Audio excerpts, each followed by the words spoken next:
The following production is part of the Play Some Video Games podcast network.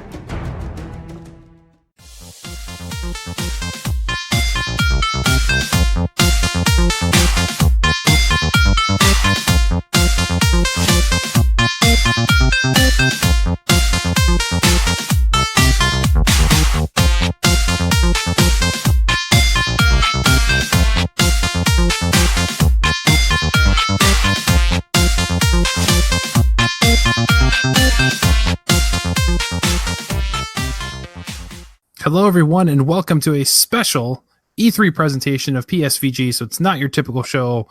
We are in the midst of E3 and all the chaos that ensues with that. And, you know, knowing PSVG, this is probably one of the 75 podcasts that we're going to release this week for you.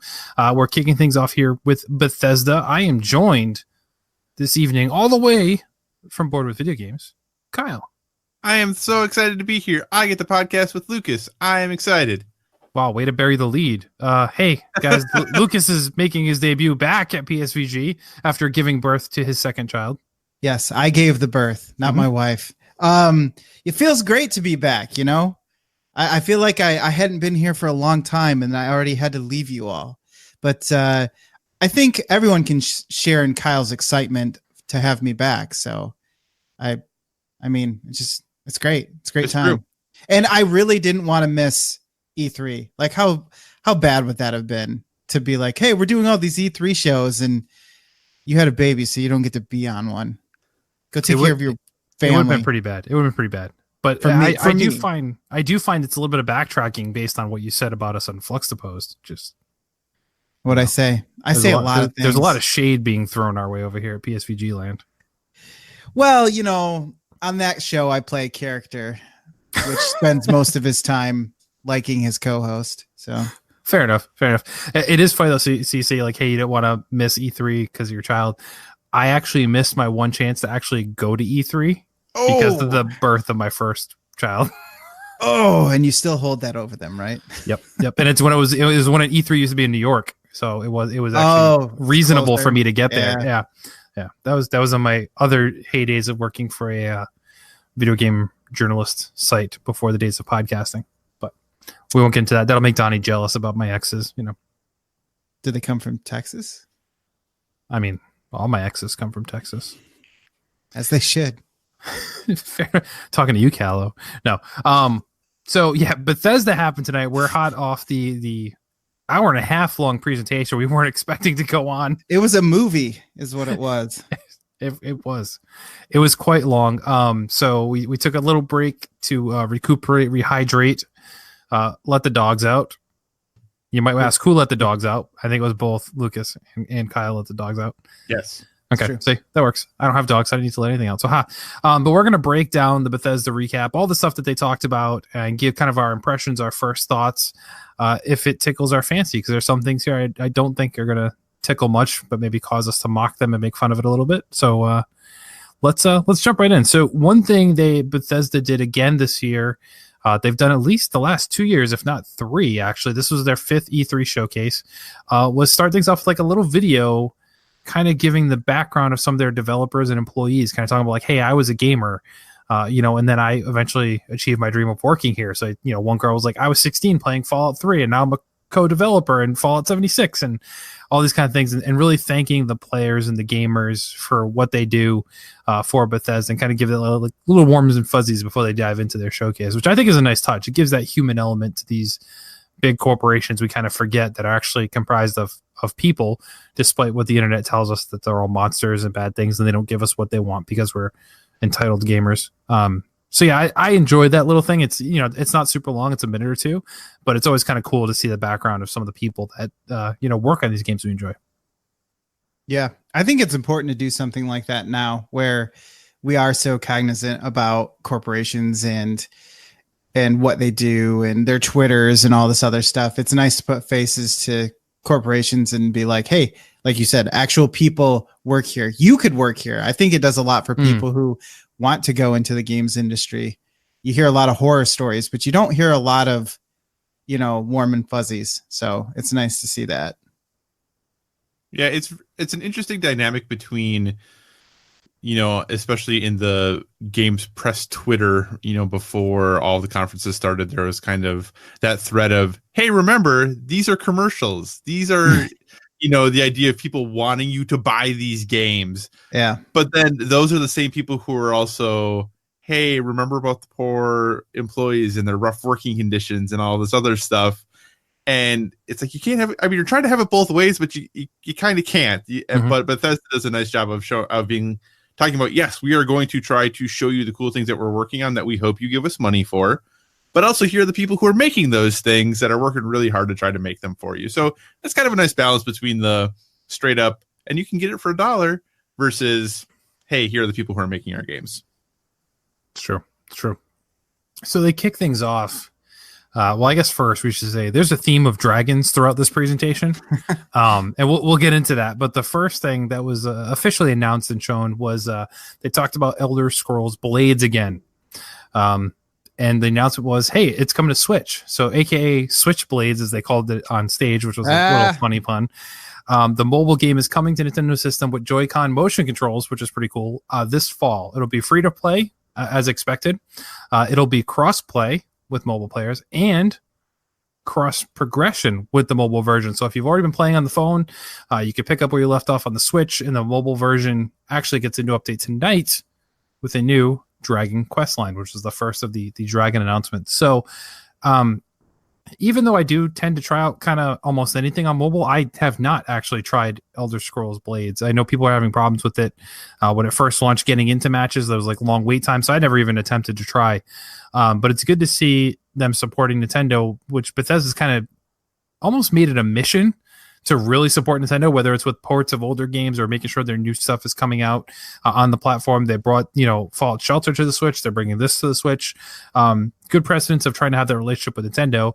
And while it may not be something for me, it was cool to see them still being innovative and kind of doing that whole play anywhere, play with everybody mentality we're starting to see already between Microsoft and now Bethesda tonight.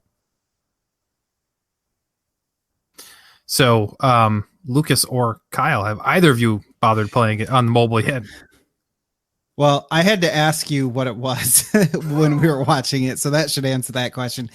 I am slightly interested in it. I don't know if my phone could run it, honestly, or how well it could. I'm not a big mobile gamer. The most I probably played was the Mortal Kombat fighting mobile game, and that's only because it linked in with the game, right? The games that they released, which it actually ended up not working anyway, so it was a big waste of time. But that kind of got me. But see, the thing about mobile games is I get really into them for about a week, and then they just sit on my phone, and I'm like, why don't I have any space for anything? And then I realize I have all these games I don't play anymore. So the fact that it's coming to the Switch does intrigue me, but it's starting to kind of feel like a mobile port dumping ground of like, here's a free thing. So, as long as it's quality, I will check it out. And if it is quality, then yeah, sure, bring it to the Switch. But it does kind of feel like everything just ends up getting ported there if it's a mobile game. So that's a little worrisome. But yeah, I'll check it out. And report back. So the fact that it has cross-play and cross-progression makes me probably twice as likely to try it. When it comes to Switch. My chances of trying it when I was mobile was about 1%. I'm now up to 2%. This just isn't a game I'm interested in. But hey, I'll never say never, but this is just not a game I have any interest in trying right now. That's fair. And speaking of games nobody has any interest in trying, Fallout 76 was up next. So this was funny for me because I'd said, and I was kind of on the record, I think a few times when people were asking about this, like, hey, what do you expect on the show for Fallout? And I said, well, I was in one of two mind states, really, and I kept flipping and flopping.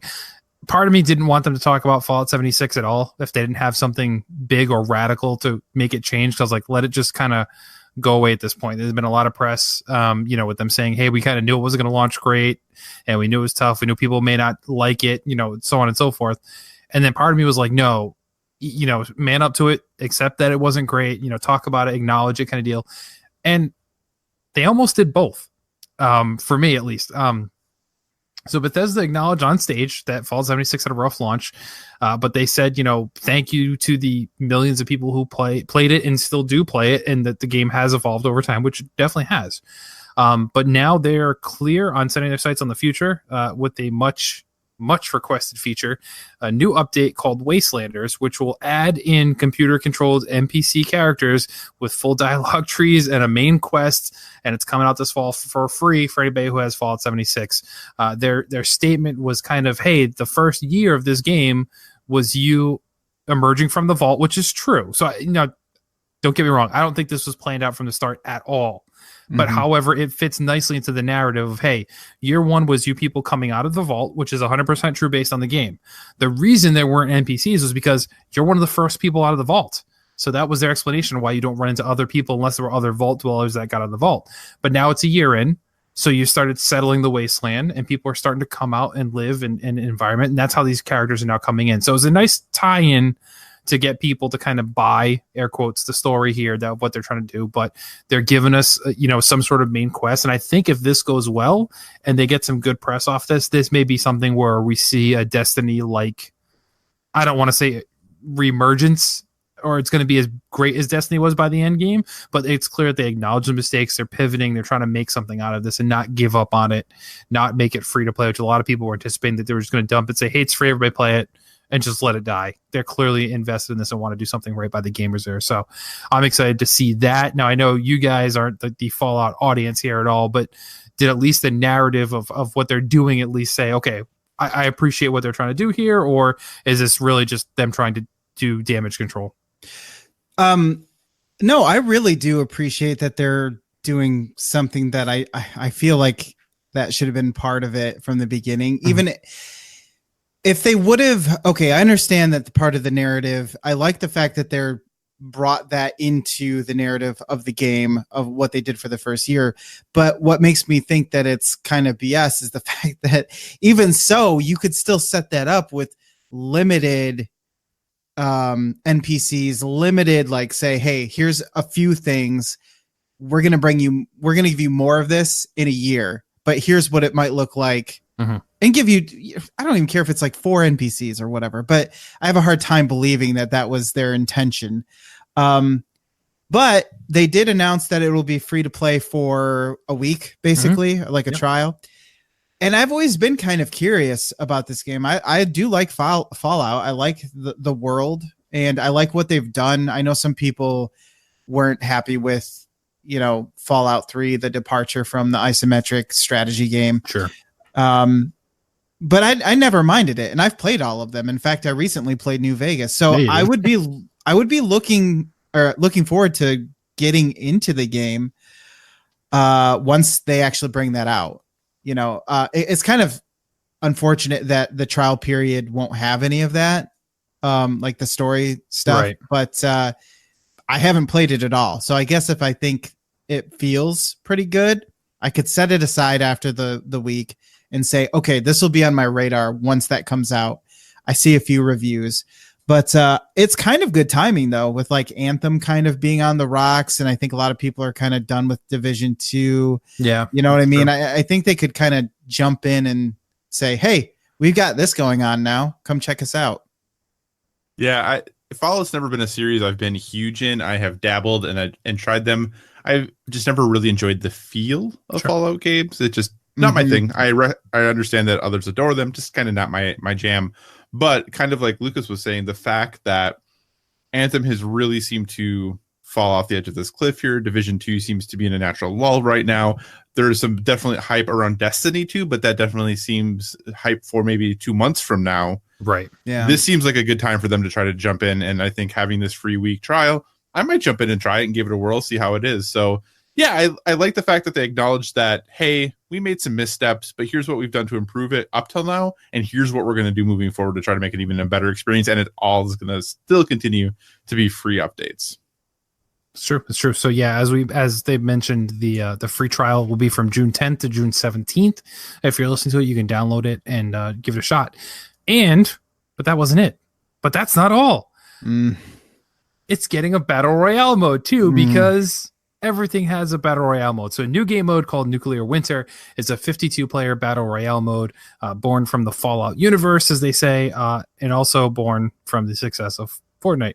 A sneak peek of Nuclear Winter will be available during the free-to-play period as well, so you'll be able to try that out. The story is basically you're trying to become the overseer of a certain vault, but hey, you have to be the best to be that person. So they didn't get into a whole ton of details. The trailer made it look like it would still be team-based and so on and so forth, where people were helping other players.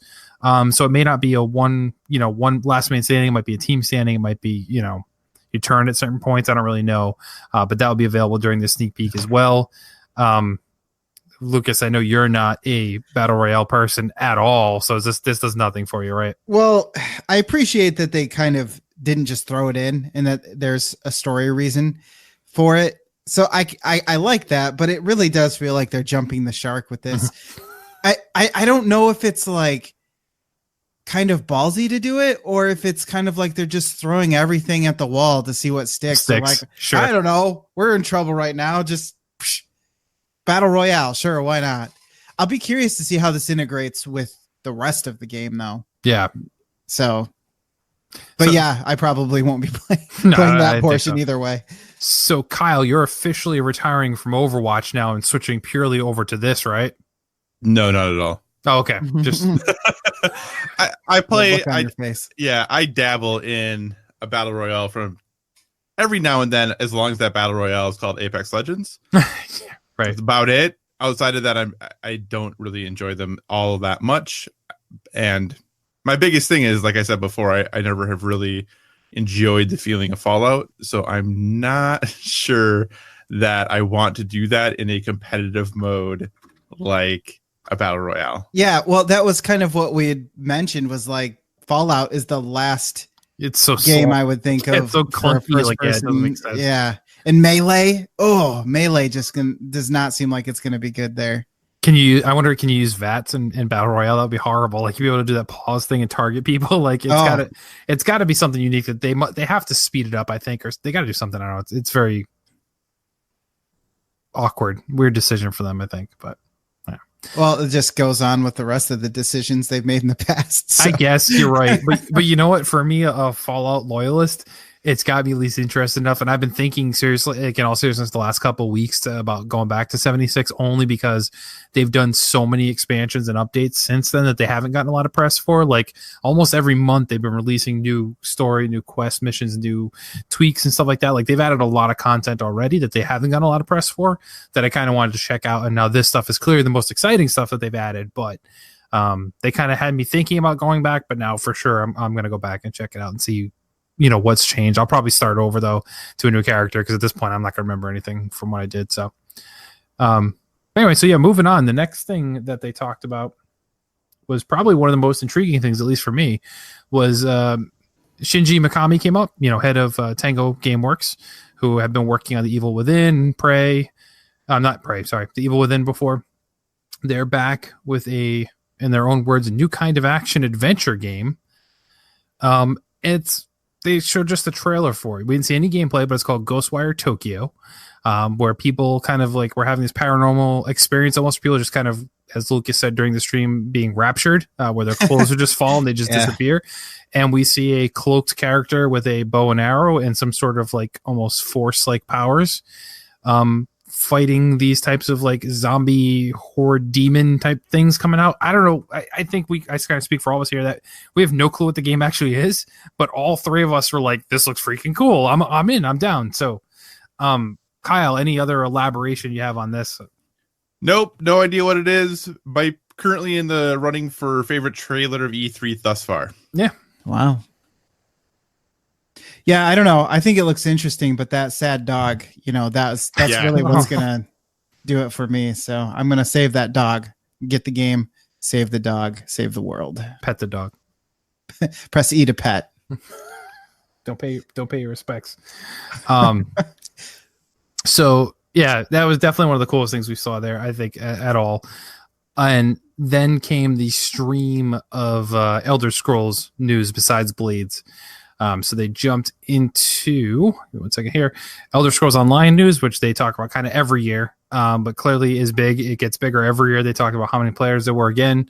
It's getting a new dungeon DLC adventure called Scalebreaker, and people kind of went nuts for it. This is on top of the Elsewhere that just came out for them, and it showed dragons and cat people fighting dragons, and it was a really, really long cinematic trailer for this game that we didn't see any actual gameplay footage of whatsoever. It's kind of the story of the night.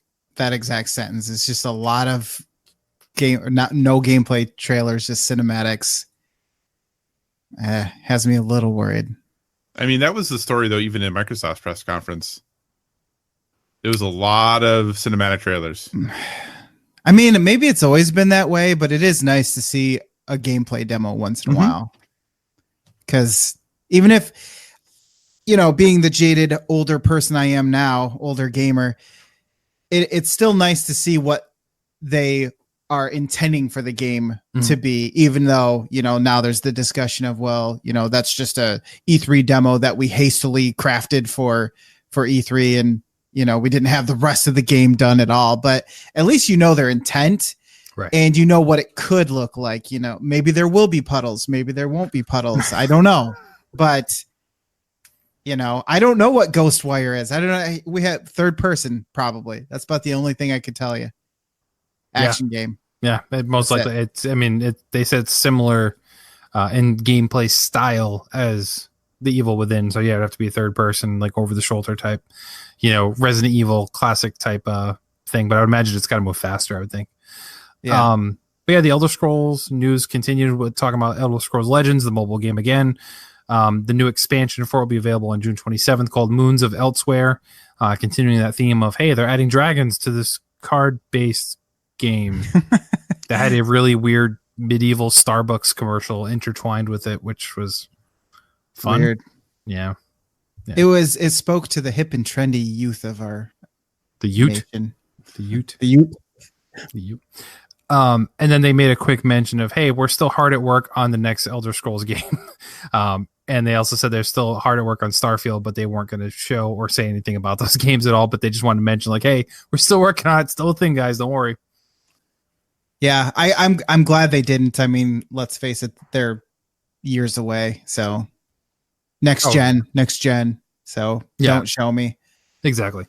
And then continuing and kind of wrapping up their whole mobile strategy that Bethesda clearly had this year, which as much as we mock them for, they mentioned numbers, and their mobile games do extremely well. So I can't fully blame them for wanting to do this, but E3 is kind of a weird place to showcase this stuff.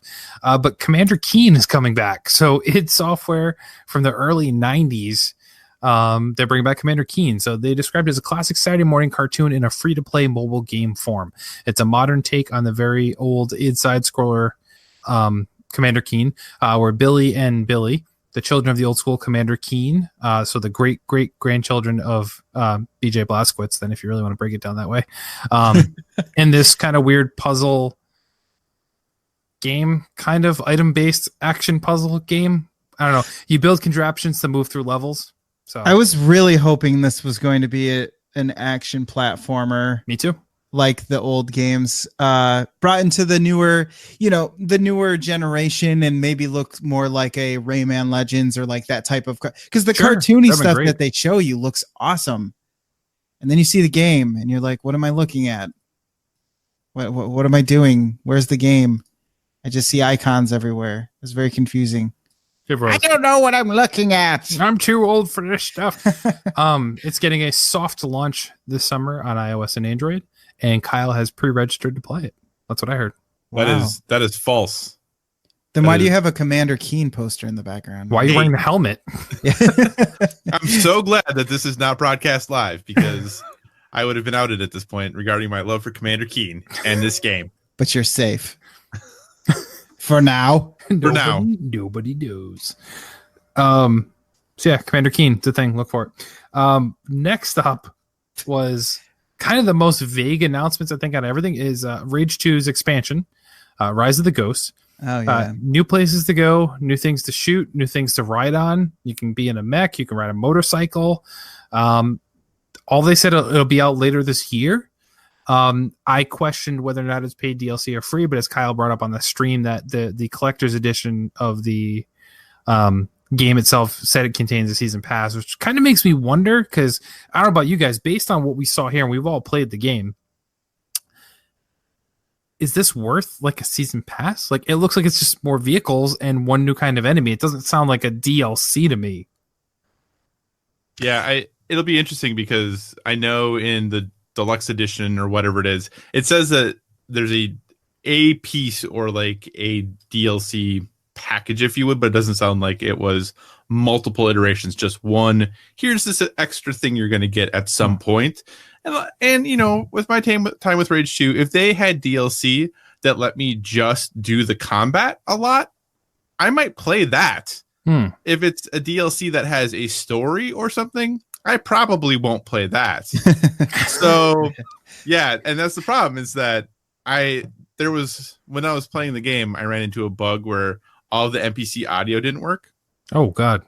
I ran into some audio issues as well, actually. Yeah, so there was a significant part of the story that I played that I don't know what anyone said, but I didn't care enough to fix that problem. Yep.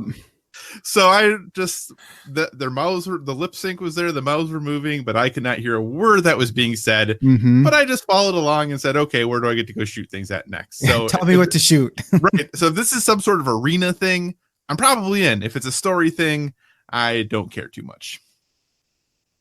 Well, it did say there was a new enemy or what, like that new group or whatever. Yeah. So I'm like almost, Wet Walkers. Yeah, I'm almost wondering if they just are going to reveal the story side in a different trailer that will release, but that would be a weird way to do it.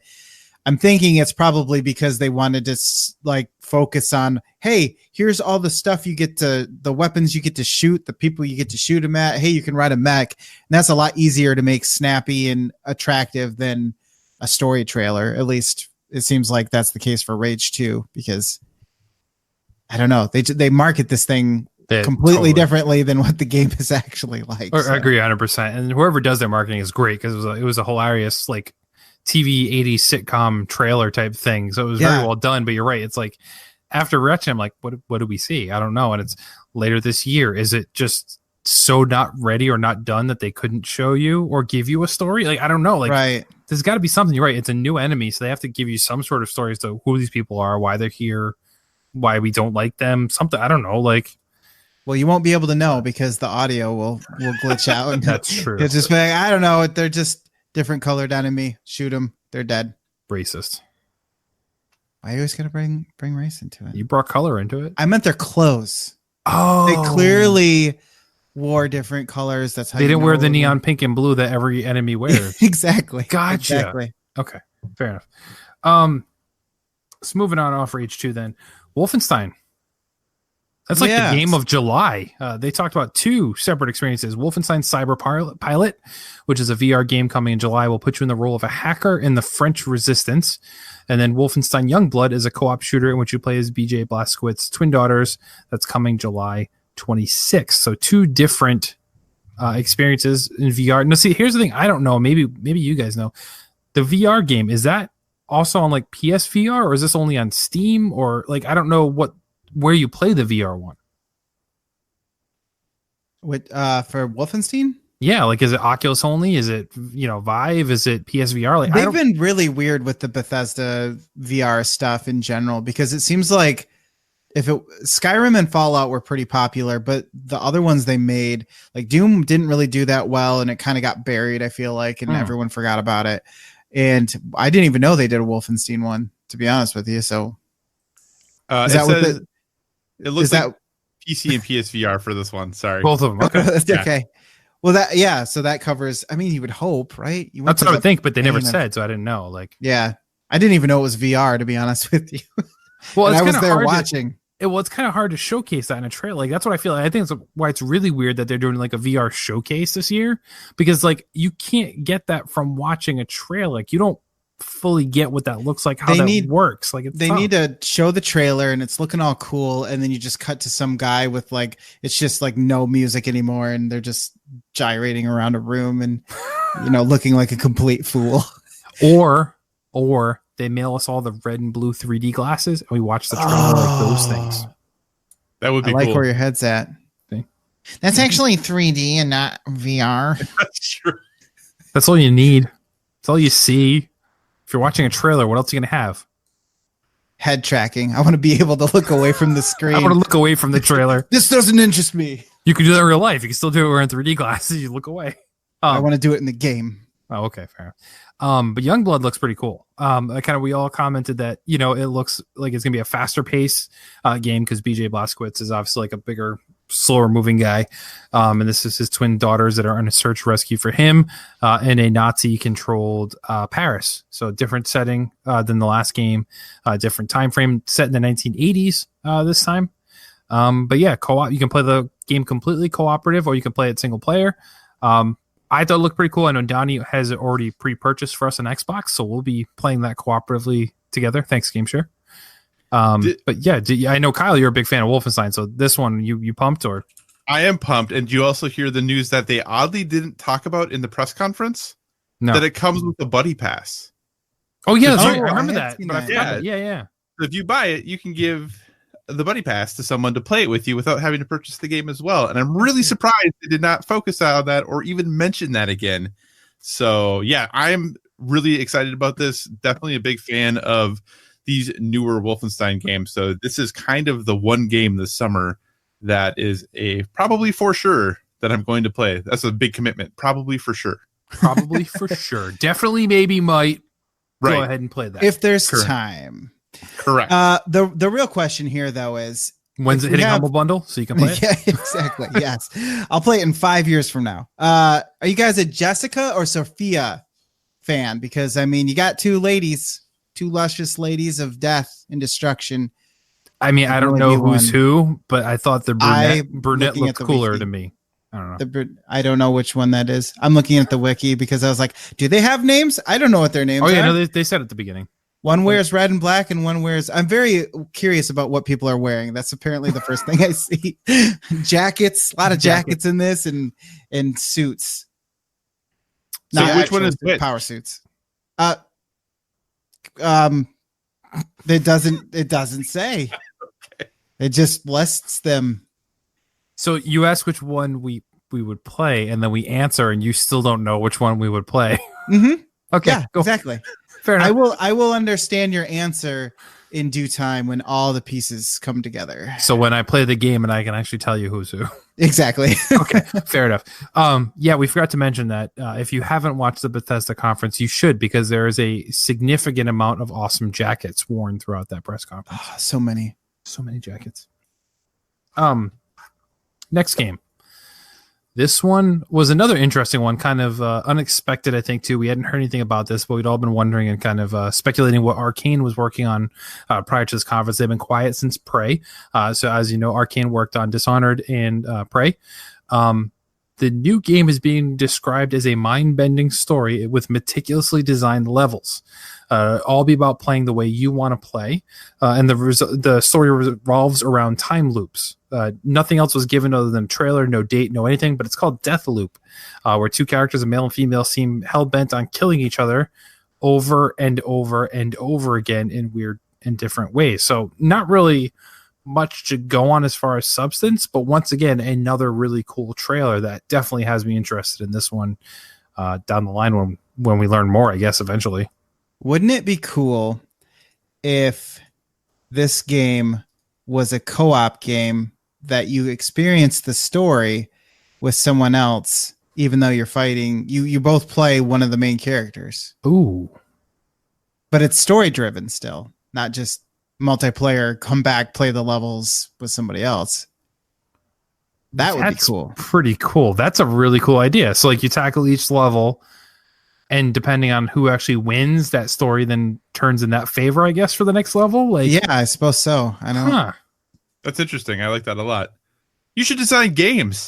Call me, Bethesda. We'll talk out right. the details. Well, I mean, that made whole video myself at the $1 beginning of million. Bethesda was people who played the games and then worked for them. So That's There you go. true. you're halfway there. Oh, but if I give them the idea, I have to be in one of their videos, and I'll have to be like, "Hey, I was just a guy who came up with an idea on a podcast, and they bought it." But then you could get a be- jacket. Oh my gosh, You're right.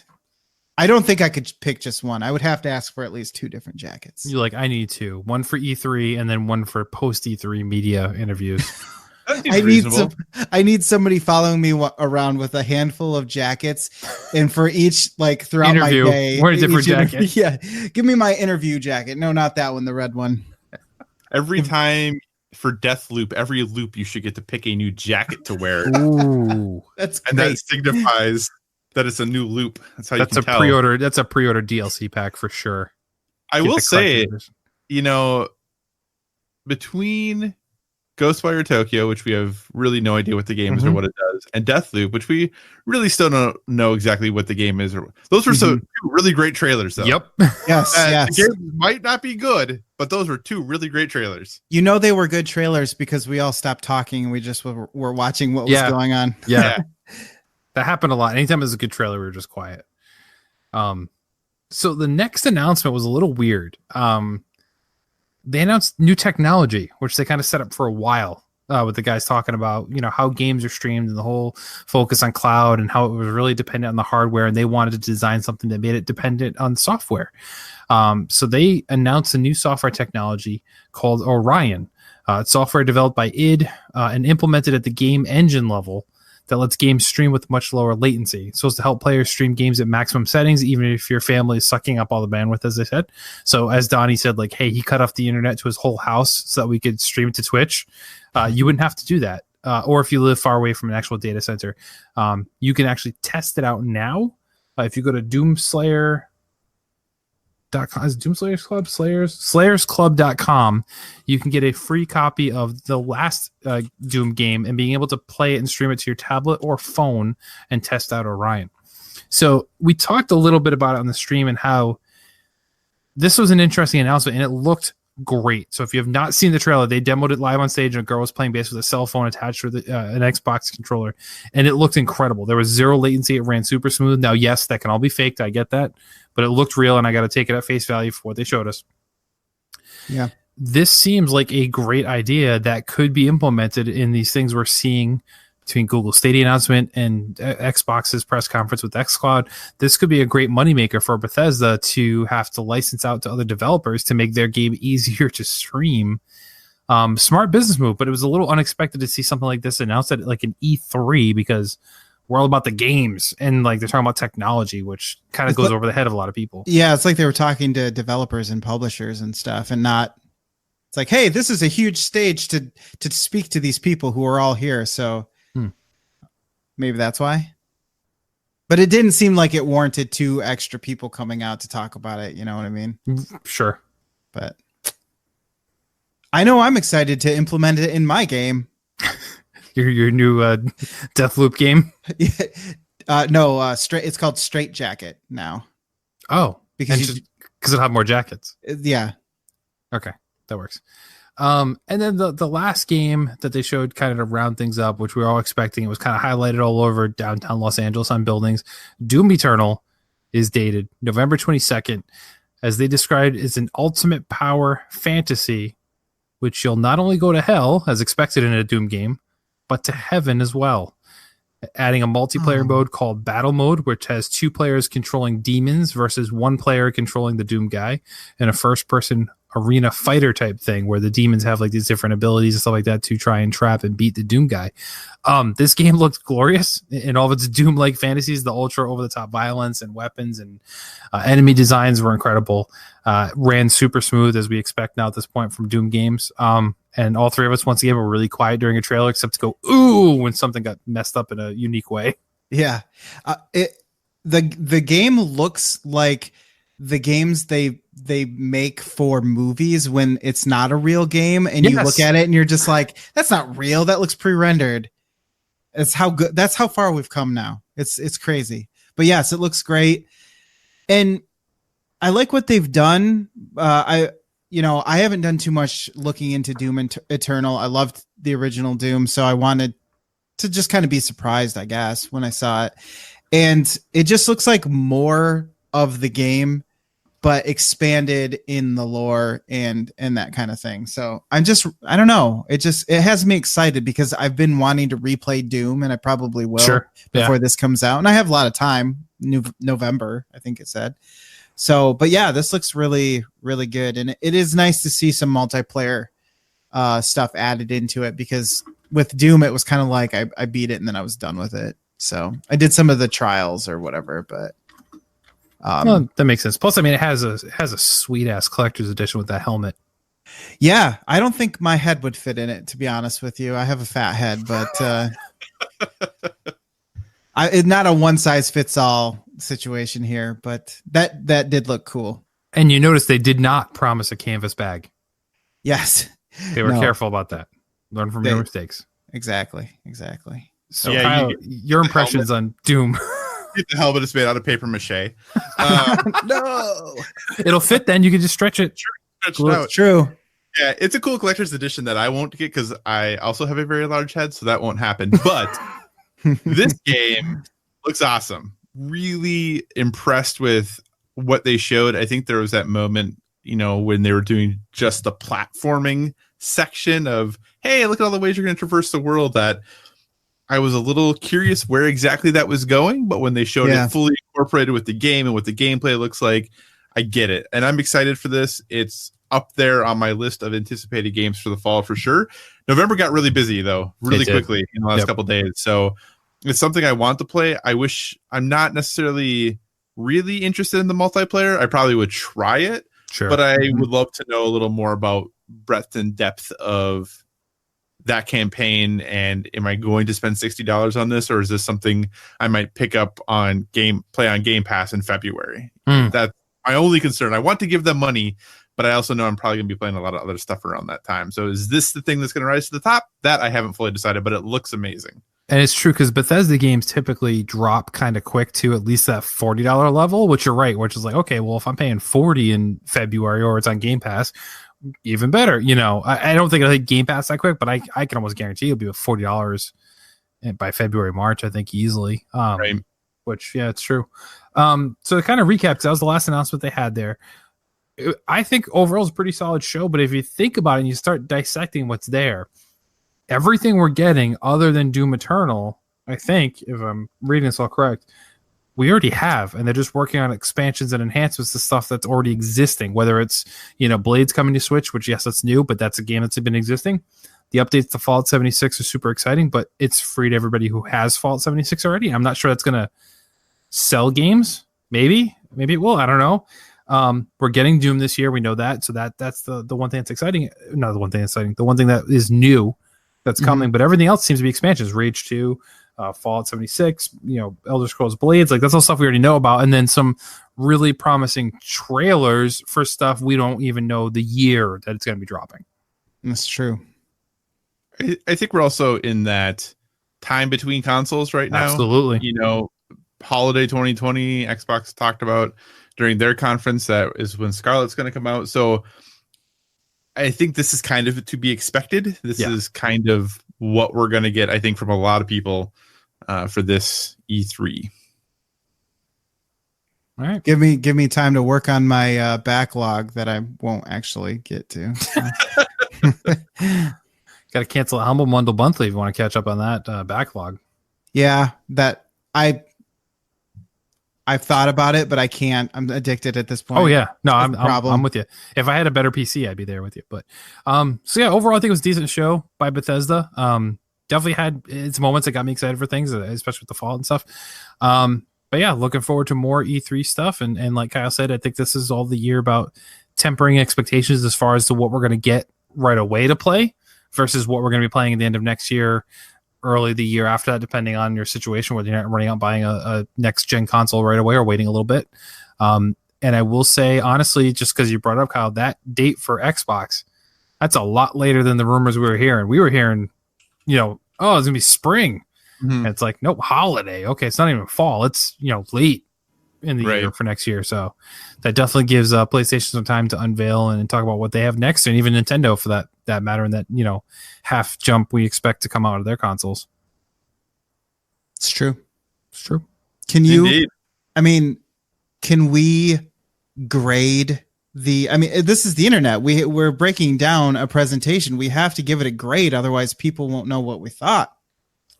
Well, Kevin? they didn't give us anything. We didn't get anything for free. It's You know, the internet's already claiming that Fallout, that's just the stuff we should have had. So Minus once again, 10 entitlement. points. Yep. Trailers, but no gameplay or dates. So that's going to be another minus 10. That's minus 20 in my book. Okay, that's fair. Rage 2 DLC you got to pay for, which nobody wants to pay anything extra for it. So that's minus 5 at least. A bunch of mobile games, minus 50 points. Yeah, I hate mobile. Minus 100. Okay, that's it. And then Doom Eternal, What 20 were we points s- positive. What were we starting at? 100? 0. 0. It's like golf. You start so 0. Yeah. Just really, okay, But it's like golf, except for negative score isn't good. gotcha. Okay, So it's not really like golf. But overall, I will say I was not disappointed with this presentation. I'm happy with what they showed. You kind of expected, like we said, we're in a weird stage where we're waiting on the next console. So I think it was good. It's a pipeline for the future. They have some promising titles in the works going forward, and we know they still have Starfield. They still have Elder Scrolls on top of what we saw tonight shown for the first time. So I think they're showing next year, as these new consoles are launching, they're going to have a strong lineup again, probably similar to what they had last year and the year before, where they're kind of releasing almost too many games around the same time frame. You think was the last time they released like Doom, The Evil Within 2, Wolfenstein, and there was something else like all within the same 3 months, and that got too crowded. I hope they just kind of stay away from that. But I think that's what we'll be expecting in next E3 is almost everything we've seen so far will be dated and shown again. I think my overall takeaway is that I haven't seen the other. Honestly, this is the first one I've watched. Sure. But it's kind of refreshing going from last year to watching this one. They didn't really waste any time, and I really appreciate Very that. true. Nothing was cringeworthy. They didn't waste anybody's time. They weren't putting out a front. I felt like they were very much, open to their audience, and I appreciated that. I really did. It was kind of refreshing, so I enjoyed it.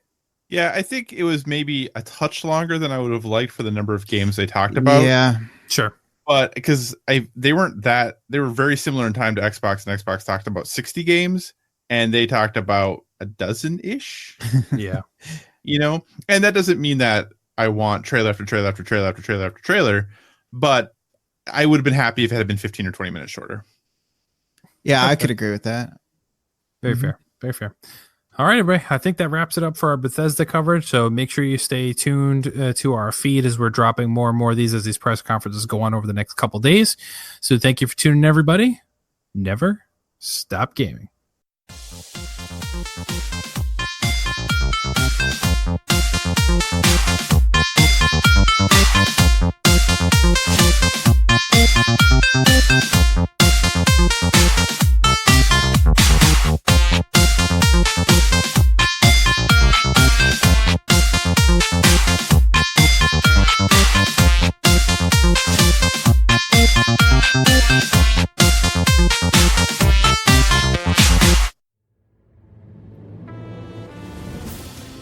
This has been a PSVG production. Any music, sound effects, or the like is owned by their respective copyright holders. No infringement is intended. The views expressed in this production are those of the individual contributor and may not necessarily reflect PSVG.